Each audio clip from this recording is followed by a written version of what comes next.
Ramakrishna Hari friends, स्वागत आहे तुमचं माझ्या नवीन ब्लॉगमध्ये। आजचा ब्लॉग खूपच खास आणि आध्यात्मिक असणार आहे, कारण आज आपण एकाच व्हिडिओमध्ये महाराष्ट्रातील दोन अत्यंत जागृत आणि पावन शक्तिपीठांचे दर्शन घेणार आहोत। होय, आपण चाललो आहोत आता तुळजापूर आणि तिथून पुढे येरमाळ्याची श्री येडेश्वरी माता। जय जिजाऊ, जय शिवराय, जय शंभूराजे, जय श्री राजारामराजे। राजारामराजांच्या त्यागाची, शौर्याची कहाणी कधी इतिहासात शिकवलीच नाही। रिसेंटलीच मी ती ऐकली आणि खरंच मला खूप वाईट वाटलं की राजारामराजांना इतिहासात कुठेच जागा नाही। छत्रपती श्री राजारामराजेबद्दलची माहिती मी लवकरच तुमच्यासोबत शेअर करेल। आता सध्या तुळजापूर आणि येडेश्वरी माताबद्दल आपण जाणून घेऊया।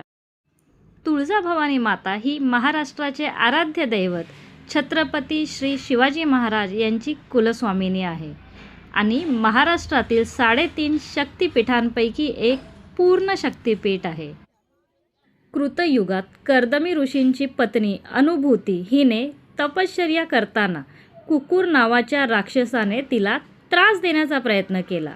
तेव्हा अनुभूती मातेने देवीची करुणा भाकली आणि देवी भवानी माता तिच्या रक्षणासाठी धावून आली। देवीने येथेच त्या दुष्टाचा वध केला आणि भक्तांच्या हाकेला त्वरित धावून जाणारी म्हणून तिला त्वरिता म्हणजेच तुळजाभवानी असे नाव पडले। कुठल्याही तीर्थक्षेत्रात गेल्यानंतर एक क्रम असतो, त्या क्रमाने दर्शन घ्यायचं असतं। म्हणजेच मंदिरात गेल्यानंतर पहिले पाय धुवायचे, त्यानंतर गणपती बाप्पाचं दर्शन घ्यायचं आणि ज्या मुख्य दर्शनासाठी आपण आलो आहोत ते दर्शन घ्यायचं, बरोबर ना? तर इथे तुळजापूरला गोमुख तीर्थसुद्धा आहे आणि गणपती बाप्पाचे मंदिरसुद्धा आहे। तर इथे आल्यानंतर आमच्याबरोबर जो स्कॅम झाला तो आता मी शेअर करते। मंदिरात प्रवेश केल्यानंतर दर्शनासाठी 200 रुपयाचा पास आणि 500 रुपयाचा पास असे 2 काउंटर आहेत। आणि हो, फ्रीमध्ये सुद्धा एक रांग आहे, पण तिथे तुम्हाला 10-10 तास उभं राहावं लागतं। 200च्या रांगेमध्ये तुम्ही 4-5 तास उभे राहता। 500 रुपयाच्या पासमध्ये तुम्ही 2 तासात दर्शन घेता। जिथेही तिकीट विक्री होते तिथे काही लोक उभे असतात जे तुम्हाला कन्व्हिन्स करतात की तुम्ही 1100 रुपयामध्ये लवकर दर्शन घेऊ शकता, देवीची ओटी भरू शकता, देवीला नैवेद्य दाखवू शकता आणि आरतीही करू शकतात। आणि हो, सांगितल्याप्रमाणे ते देवीची आरती करून देतात, देवीचा नैवेद्यसुद्धा देतात। पण हे सर्व होतं मंदिराच्या बाहेर असलेली डिजिटल स्क्रीन ज्यावर देवी दिसते त्यासमोर। तर तिथे असलेल्या एक जणाने सांगितलं की त्याच्याकडे डिजिटल पास आहेत आणि तुम्ही पैसे द्या, मी तुम्हाला दर्शनाच्या रांगेमध्ये सोडतो। मग आम्ही त्याला पैसे देऊन त्याच्या पाठीपाठी चालू लागलो। जेव्हा दर्शनासाठी रांगेमध्ये गेलो आणि आमचा नंबर आला आतमध्ये जायला, त्यावेळी गेटवर असलेले जे लोक होते, जे वॉचमॅन होते, ते म्हणायला लागले की इथे तुमचं नावच नाही आहे आणि त्याच्यामुळे आम्हाला खूपच मनस्ताप झाला। तिथे अक्षरशः भक्तांना हकलून दिलं जातं। ज्याने आम्हाला सांगितलं होतं की त्याच्याकडे पास आहेत तो नंतर इकडे तिकडे फोन फिरवू लागला, का तर त्याच्याकडे पास नव्हते आणि मग काही जुगाड करण्यासाठी तो फोन करत होता आणि गेटवर असलेले जे वॉचमॅन होते ते काही ऐकत नव्हते, ते आम्हालाही उलटसुलट बोलत होते। त्यामुळे आम्हाला खूपच मनस्ताप झाला। 200 रुपयाच्या रांगेमध्ये जर तुम्ही गेला तर तुम्हाला कमीत कमी 5 ते 6 तास लागतात आणि जर तुम्हाला 500 रुपयाच्या लाईनमध्ये जायचं आहे तर तिथे तुम्हाला 2 तास लागतात। आम्हाला वाटलं होतं मंदिरात गेल्यानंतर आम्हाला आरती वगैरे मिळेल, पण तसं काही झालं नाही। 500 रुपयाच्या रांगेमध्ये तुम्ही दर्शन घेऊन बाहेर आल्यानंतर तुम्हाला बाहेर जी डिजिटल स्क्रीन लागली आहे जिथे देवी दिसते त्या स्क्रीनसमोर त्यांनी आम्हाला तिथे नैवेद्य दाखवला, तिथे आरती केली। मग हा स्कॅमच आहे की नाही? त्यामुळे मी तर सजेस्ट करेल की तुम्ही 500 रुपयाचा पास काढा आणि कोणतीही म्हणजे 1100 रुपये देऊन किंवा आणखीन काही देऊन प्रसादाचं ताट वगैरे काही घेऊ नका। देवीचं दर्शन घ्या। जर घरून काय आणलं असेल तर तिथे ते लोक स्वीकारतात। जा पुढे जा, आमची 2 माणसं राहिले। पैसे घेता तुम्ही लोक बाहेर बघायचं काय? काहीतरी काय बोलायचं. पैसे आधी घेतलेत आणि पाठवत नाही. हे घेऊन जावा, नको आम्हाला घेऊ. पैसे पण आहे बघा 1100 घेऊन जावा. नको नको काही नको, तुम्ही नको आम्हाला कोणाची. आम्ही 500 रुपये द्यायला तयार एका माणसाची. कोण माणसामध्ये आहे? कोण मध्ये आलं? तुम्ही बघा, आम्हाला काय बोलायचं नाही. अहो तुम्ही पैसे घ्या, विषय संपवा, आम्हाला काय नाही करायचं.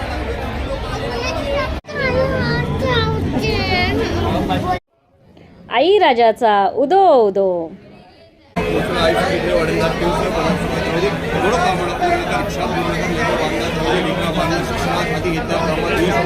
असंच वर्षानुवर्ष सेवा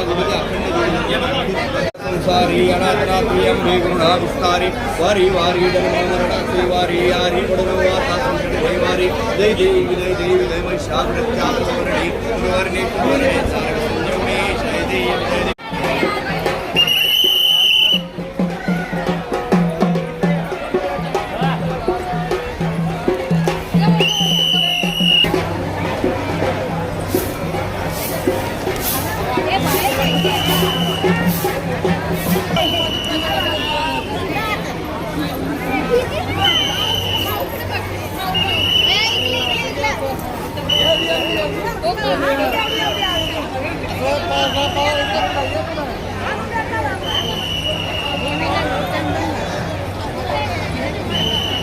काय आलं?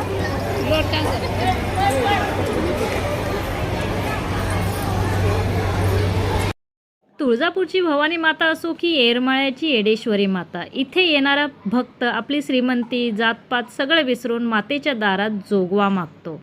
या प्रथेमागचा मूळ उद्देश हाच आहे की माणसाने आपला अहंकार देवीच्या चरणी सोडून द्यावा.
तुळजापूरचे दर्शन घेतले की येडेश्वरी मातेचे सुद्धा दर्शन घ्यावे लागते असं म्हणतात, तरच तुमची यात्रा पूर्ण होते. पौराणिक कथेनुसार येरमाळ्याची येडेश्वरी माता ही साक्षात तुळजाभवानी मातेचेच रूप मानली जाते.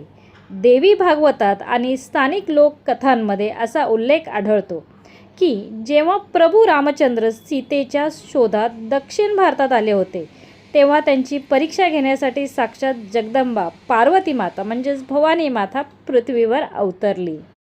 भवानी मातेने सीता मातेचे रूप घेतले आणि श्रीरामासमोर येऊन उभी राहिली. समोर उभ्या असलेल्या सीता मातेच्या रूपातील भवानी मातेला म्हणजेच पार्वती मातेला श्रीरामांनी ओळखलं आणि त्यांच्या तोंडातून जे शब्द निघाले की तू माझी सीता नसून तू तर माझी येडी माता आहे.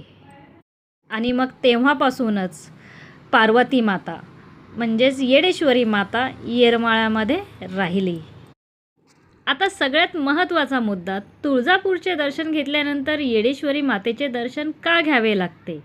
अशी मान्यता आहे की तुळजापूरची भवानी माता ही उग्र आणि कार्यतत्पर शक्तीचे प्रतीक आहे, तर येडेश्वरी माता ही तिचे शांत आणि विश्रांतीचे स्थान आहे. जेव्हा भवानी माता असुरांचा वध करून किंवा भक्तांच्या रक्षणासाठी कार्य करून थकते तेव्हा ती येरमाळ्याच्या डोंगर रांगामध्ये येऊन विश्रांती घेते अशी भाविकांची श्रद्धा आहे.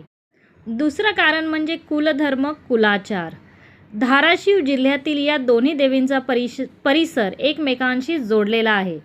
तुळजापूरची यात्रा किंवा दर्शन हे येडेश्वरीच्या दर्शनाशिवाय अपूर्ण मानले जाते.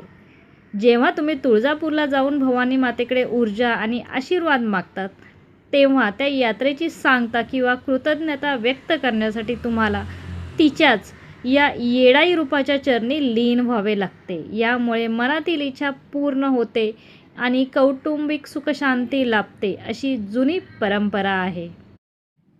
दोन्ही मंदिरांमधील ऊर्जा खरोखरच अद्भुत आहे. दोन्ही देवींचा हा अनोखा संबंध आणि इतिहास ऐकून तुम्हाला कसा वाटला हे मला कमेंट करून नक्की सांगा. संध्याकाळी 5 वाजता आम्ही इथे पोहोचलो, परंतु इथे भक्तांची खूप गर्दी होती आणि इथे सुद्धा भयंकर अशी मोठी रांग होती. हो, पण इथे पासेस वगैरे काही नव्हते. म्हणजेच सर्वांनी रांगेमध्ये उभं राहायचं आणि दर्शन घ्यायचं. कुणालाही VIP पास नाही आणि VIP ट्रीटमेंट नाही.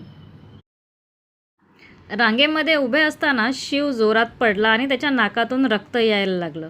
त्यामुळे आम्हाला रांग अर्धवट टाकून पुन्हा बाहेर यावं लागलं आणि बाहेरूनच आम्ही येडेश्वरी मातेचं दर्शन घेतलं.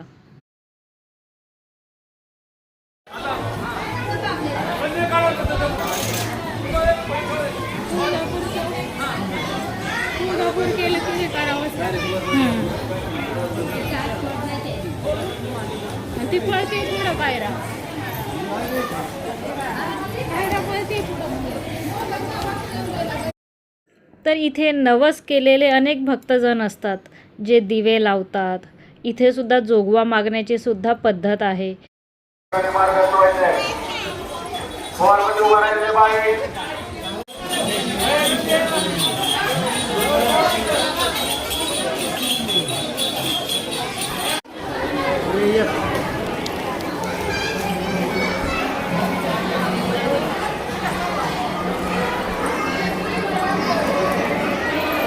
पाय धुवा इथे, पाय धुवा.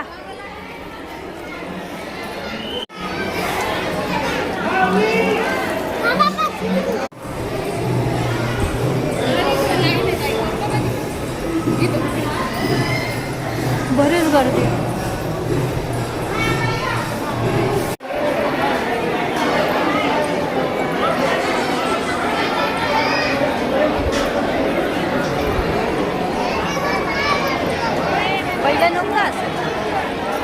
लोक आता यायला लागले.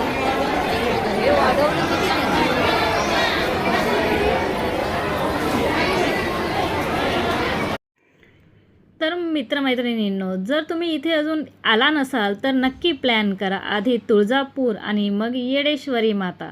हा व्लॉग आवडला असेल तर व्हिडिओला लाईक करा, तुमच्या मित्रपरिवारासोबत शेअर करा आणि अशा सुंदर माहितीपूर्ण ट्रॅव्हल ब्लॉगसाठी माझ्या सखी चॅनलला सबस्क्राईब करायला विसरू नका. चला भेटूया पुढच्या एका नवीन प्रवासात. तोपर्यंत बोला अंबाबाईचा उदो उदो, येडेश्वरी माता की जय.